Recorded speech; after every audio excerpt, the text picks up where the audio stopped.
First of all, I'd like to know how you became Melinda, today's Melinda. To choose a career in science is not many girls' choice.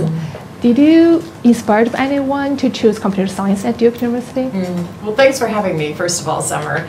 And, you know, I had a high school teacher who really inspired me. She was my math teacher in high school, and she was the first one to bring computers to our school. And she had a small group of girls who we volunteered to start programming, and I just got hooked. And she was a mom who was getting her own PhD at night, and she was single and raising 3 boys on her own. So she was a real inspiration to me that women could be good in math and computer science. I heard that your father also is a very open towards girls to study science. Absolutely. So my father worked on some of the early Apollo missions, the spacecraft missions. So cool. Yeah, and he always talked about at home the fact that his teams were better, his engineering teams, if he had a woman on them. And so the teams would reform every few years, and he would always try to attract some of the best female mathematicians or engineers to his team.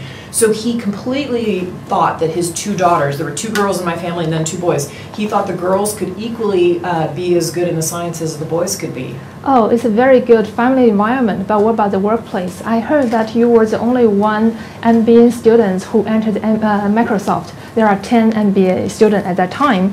What's your early experience working amongst your male co-workers?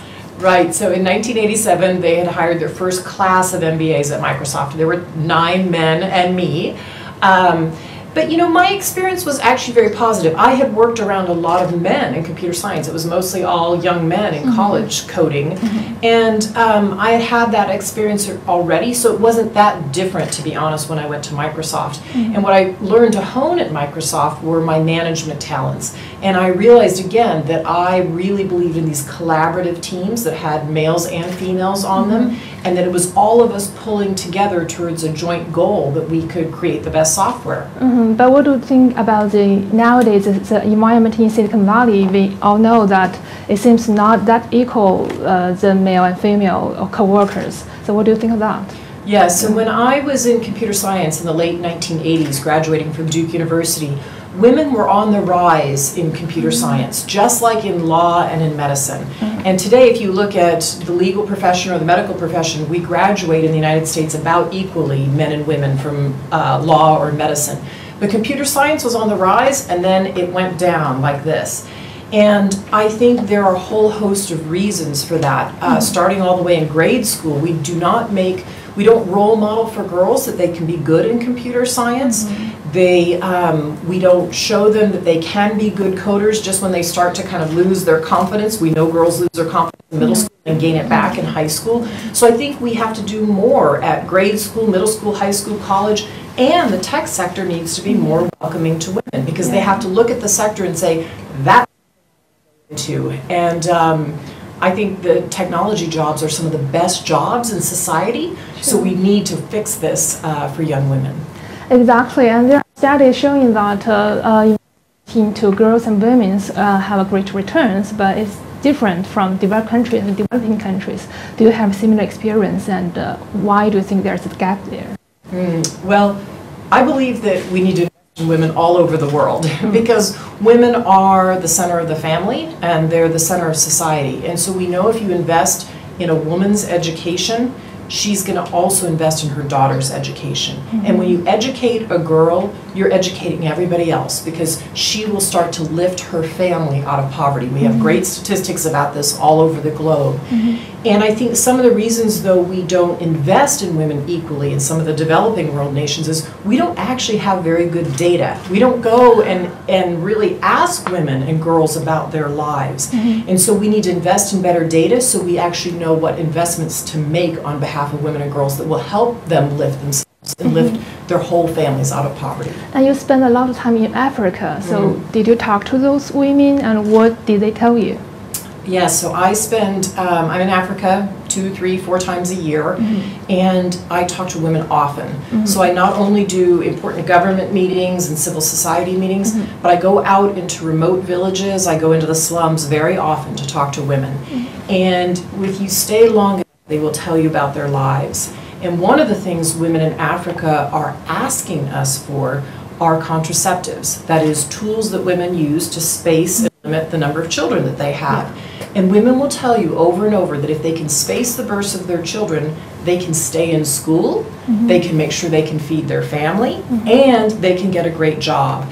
And so I heard this a lot on the ground in Africa, and then when I went back to look at the global statistics, it turns out there are 200 million women asking us for contraceptives. And so I spend a lot of my voice and time and money these days advocating that women have access to contraceptives. I agree with you that technology changed the world and changed women's lives. I once talked to a woman from India. She told me that fintech changed her family because he can get a loan from the internet.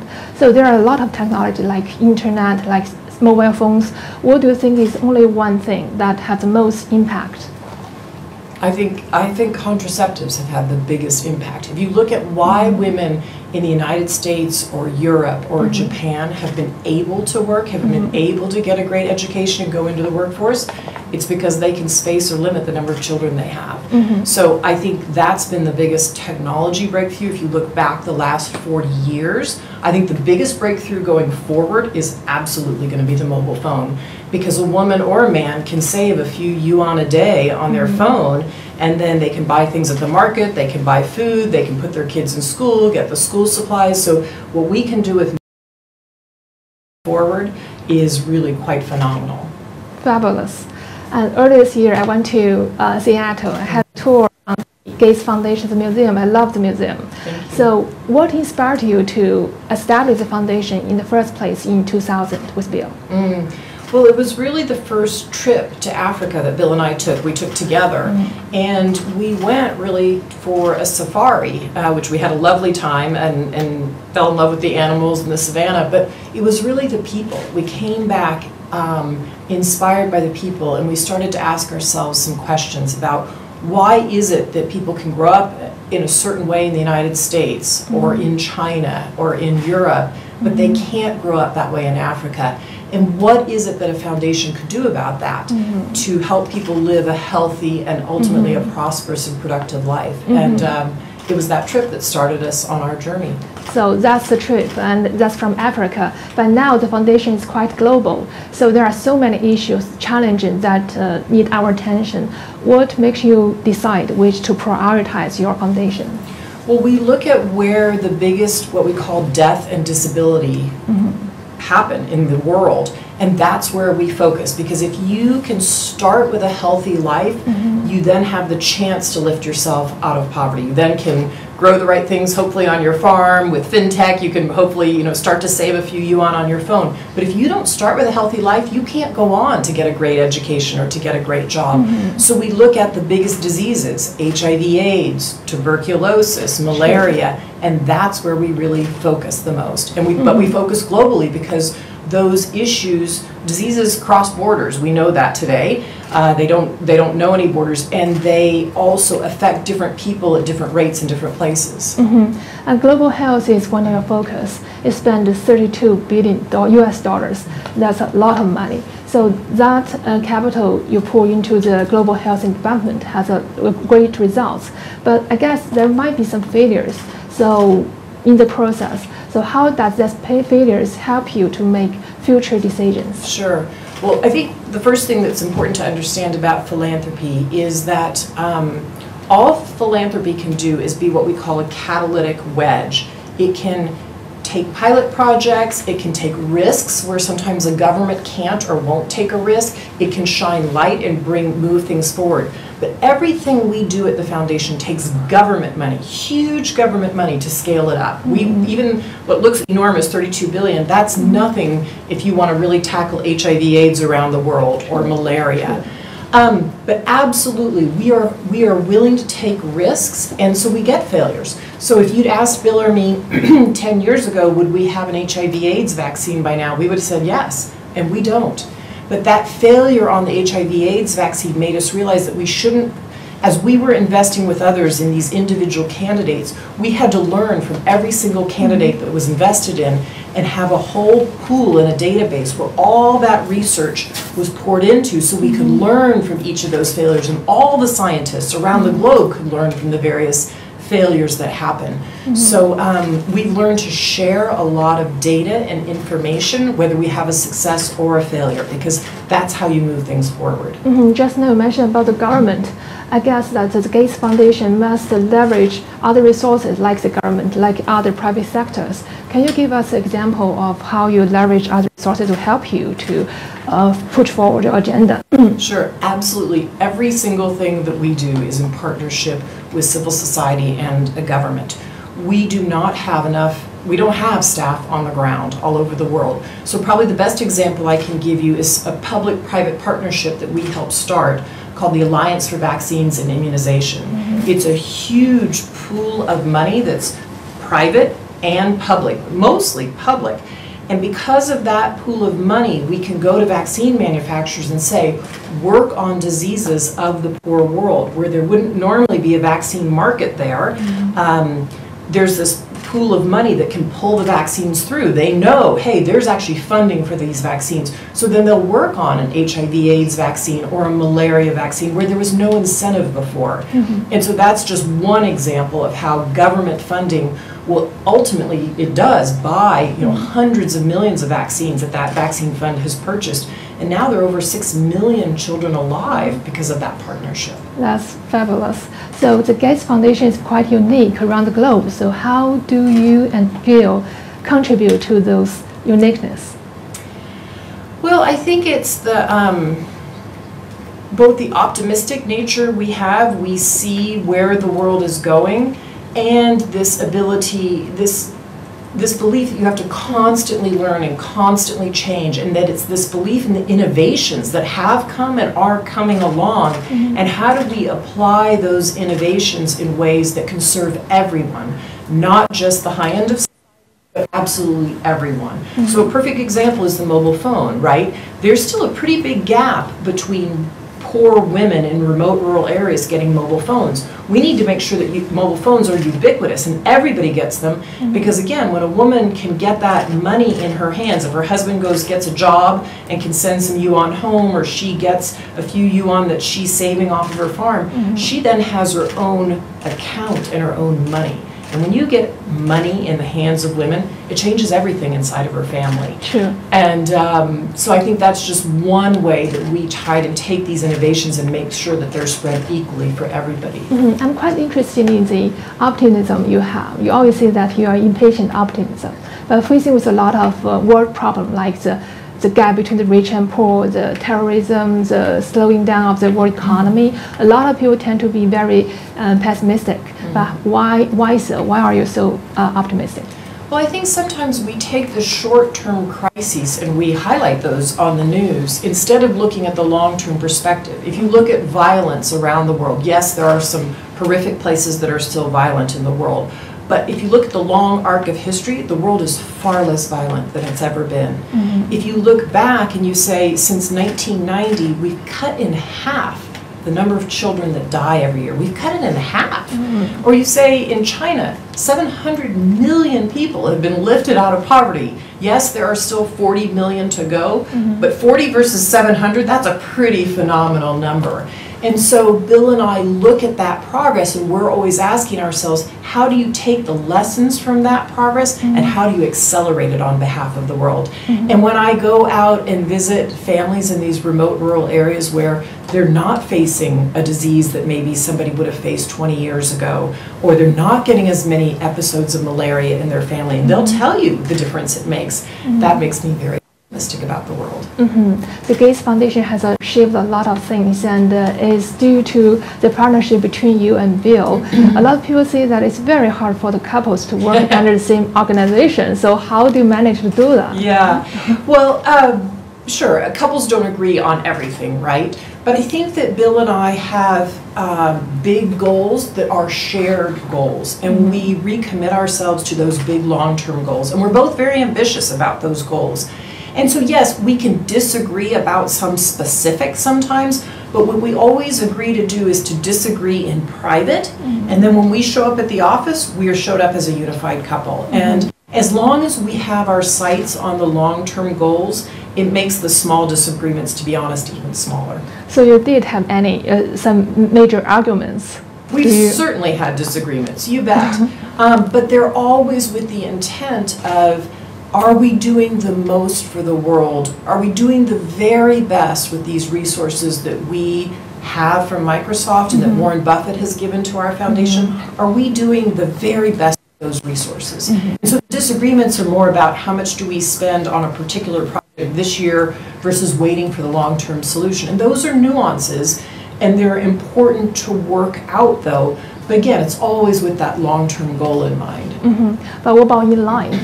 Just now you mentioned about the work, but what about in life? How do you keep the balance at home with Bill? Sure. Well, I mean, we both, of course, again, we love each other, right? And we have a lot of respect for each other. We're raising 3 kids. So is it easy every single day? No. But, you know, for the most part, we agree on things. Sure, there are sometimes tensions around time, right? Time is our scarcest resource. So if I feel Bill is traveling too much, or he feels like maybe I'm not taking the right number of meetings, or I'm traveling too much, we can disagree about that. But we always try to step back and look at our calendar as a whole, because it helps us drive our family forward in our goals and what we want to do.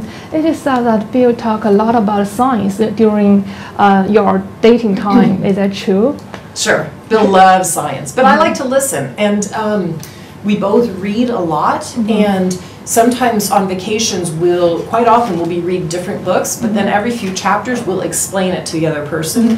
And for me, one of the things I love is that Bill has always said that if you are really learning something deeply, you don't know if you know it until you can teach it to someone else. And Bill's a really good teacher, so I learn a lot of science by what Bill reads and explains to me, and he learns a lot about the world through what I read, but also the trips I take where I'm out in a remote rural area and I come back and tell him this is what I've heard from women, and he listens very deeply as well. So what interests you most? What kind of subject? Like the women's subject? Or? For reading or for my work? Oh, for reading, I love to read cultural fiction because I feel like I really learn deeply about a place if you're reading the fiction of that place. So quite often if I'm, say for instance in India, I'll be reading cultural fiction about India, or cultural fiction if I'm in Africa. How does those books, both what you read and what Bill's read, help you to build a foundation? Oh, I think it helps us have huge perspective, because any of these scientific innovations that we are trying to move and push forward for the world, you have to remember you can have the very best science tool, but if a woman won't accept putting those polio drops in her child's mouth, or that vaccine in her child's arm or in her arm, that best science is going to sit on the shelf. And so understanding the cultural perspective and how do you work with civil society and with parents in a culture so that they choose to take these tools up, that's vitally important. And so we both come at it from these 2 angles and merge them together, and I think that helps benefit the work and move it forward. Now here you are in China, and we all very welcome you here. What's your biggest challenge to do your foundation work here? Well, I wouldn't say it's a challenge. I would say the biggest thing about working in China is making sure that we're supporting China's goals. So President Xi Jinping has this huge goal for poverty alleviation. He talks very passionately about it. He did with Bill and me when he was in Seattle in 2015. And we want to support that work, and in addition take those lessons and have China export those lessons to around the world. So everything that China has learned about malaria eradication, where there used to be 60 million cases a year of malaria in China, now there's a few thousand, that amazing research and development, and also the tactics of how you do a real malaria elimination, we want to make sure those lessons are actually moved to China, or moved to Africa. Or the amazing things that China has done in agriculture to feed, you know, China has 10% of the arable land in the world, and yet they feed 25% of the world's population. So how do you take those lessons of agriculture and bring those to Africa as well? So I think China has a lot to give to the world in terms of expertise, and so we want to help further that with the Chinese government. So what you have done in China and what you are going to do in China will have play a role in your global strategy of the foundation. Sure. So when Bill was here in March, he signed an MOU with CPAD around poverty alleviation. I signed an MOU yesterday also with NHFPC, and it's around China's poverty alleviation goals. And so we are working specifically on primary health care in some of the most remote rural places here where these 40 million people still live in poverty, but particularly working on young children's nutrition. 10% of the population here is still stunted. And also working on that primary health care facility, that place that a mom or dad first takes their child for all the important things that they need, from vaccines to nutrition to other services. So we're going to work with the government on those pieces, and then as well work with China on their amazing R&D around all kinds of drugs and vaccines for global health for around the world. Wow, you have a lot of things to do in China. So let's talk back to the US. What do you think the populism now prevails in US and in part of Europe? Why do you think suddenly all of the institutions cannot convince the people? Yeah, they used to convince them. Well, I think things have changed around the globe, and I think people need time to catch up with what has gone on around the world. You know, diseases are crossing border. People are leaving Africa and moving to Europe. And so I think you're seeing a restlessness among people about what's really going on with the technological change. And I think the most important message that we can give is that this foreign aid that has been given by the United States and by Europe and Japan, and now China's contributing a little bit to that as well. South Korea is a huge foreign aid donor partner now. That foreign aid helps develop economies like Africa, countries in Africa. And that if people have health and prosperity where they are and they can get a great job, they're going to stay there. And so if we want a peaceful and prosperous world, we need to invest in foreign aid. And so Bill and I now spend a lot of time advocating on behalf of foreign aid, not just to the US government, but also to the European governments, to Japan, to South Korea, and even to China over time. Again, this amazing R&D that China has, exporting that on behalf of the world is going to benefit all of humankind. Thank you so much again, Melinda. Thanks for your time.